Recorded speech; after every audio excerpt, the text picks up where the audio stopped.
Growing up, my next door neighbors had an actual bobcat as a pet. His name was Leo, and like an actual full-on bobcat. They were from Florida. Now, growing up when I was a kid, I thought this was kind of normal. I was like, oh, cool, an exotic pet. Like, look at this bobcat. It's so fun. And I would play with it every day after school. And as a kitten, it was awesome. It was like a ninja kitty. It could jump really far. It was really muscular and really durable. And you could let the thing swing from your sleeve with just its jaw clenched. It was honestly one of the coolest things.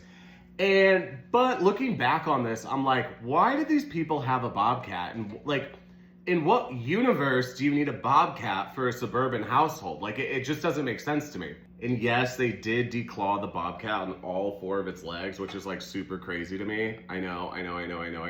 But as the bobcat Leo got older, it started to get like weird.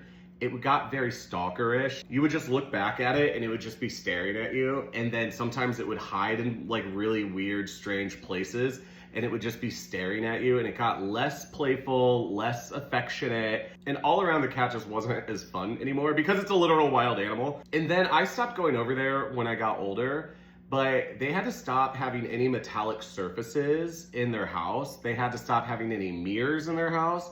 And then they changed their entire basement into like a giant wildlife sanctuary. And then some dude from the zoo or something had to come over like every 2 weeks and check on the bobcat that lived in the basement of the suburban household. But I would tell everyone at school that I have a literal bobcat that I get to play with every time I come home. And they were like, you don't have a bobcat. And I was like, no, I literally have a bobcat. None of my teachers believed me. None of my schoolmates believed me. It was just kind of like, Nick, you're making up lies. And I was like, no, I have a bobcat. And like Leo would climb all over me all the time. And it was just honestly the coolest cat in the literal world because it's not a cat, it's a bobcat, but you know.